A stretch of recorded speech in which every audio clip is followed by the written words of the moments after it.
দেখো এই মুহূর্তে সরাসরি স্কুল নাম্বার ক্লাস 6 এর সেকেন্ড ইউনিট টেস্ট অর্থাৎ দ্বিতীয় পর্যায়ক্রমিক মূল্যায়ন ইংলিশের কোশ্চেনটা দেখতে পাচ্ছ। ফুল মার্কস তোমাদের হচ্ছে 30, সময় তোমাদের হচ্ছে 60 মিনিট। প্রথমে এখানে তোমাদের নাম লিখবে, নামটা ইংলিশে লেখার চেষ্টা করবে। প্রথমে রয়েছে write T for true and F for false statements. প্রশ্নের মান রয়েছে 1 করে 1 × 4 সমান প্রথমটা ফলস, তারপর ট্রু, তারপর ফলস। তারপর হচ্ছে fill in the blanks with the right words given in the basket. দেখে নাও প্রশ্নের মান 1 করে 1 × 4 সমান 4। তারপরে underline the qualifying adjective in the following sentence. দেখে নাও। তারপর হচ্ছে ম্যাচ, সন হবে দেখো ডটার, বয় হবে গার্ল, আঙ্কেল হবে আন্ট, ডান হবে বি।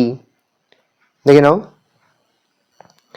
নেক্সট তোমাদের রয়েছে এটার মধ্যে থেকে রেগুলার আর ইনরেগুলার ভার্বগুলো আলাদা করতে হবে। দেখো একটা বক্সে রেগুলার ভার্বগুলো লিখতে হবে, একটা ইনরেগুলার লিখতে হবে। তারপরে arrange the letter properly to form meaningful words. দেখে নাও।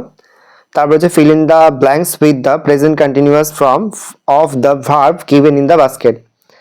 প্রথমটা ইজ ড্রয়িং, তারপরে ইজ স্ট্যান্ডিং, তারপরে গোয়িং, তারপর আর প্লেয়িং। তারপর হচ্ছে দেখো 8 এর দাগে অ্যান্সার দ্য ফলোইং কোশ্চেন। 4টি রয়েছে প্রশ্নের মান 1 করে 1 × 4 সমান 4। ভালো করে দেখে নাও। এই রয়েছে টোটাল তোমাদের সেকেন্ড ইউনিট টেস্ট অর্থাৎ দ্বিতীয় পর্যায়ক্রমিক মূল্যায়নের ক্লাস 4 এর ইংলিশের প্রশ্নপত্র। ভালো করে প্রশ্নপত্রটা দেখে নাও। আশা করা যায় প্রতি বছর নয়, এই বছরও তোমরা কিন্তু আমাদের প্রশ্নপত্র থেকে সমস্ত প্রশ্ন কিন্তু কমন পেয়ে যাবে। শুধু ভালো করে তোমরা কোশ্চেন পেপারটা দেখে নাও।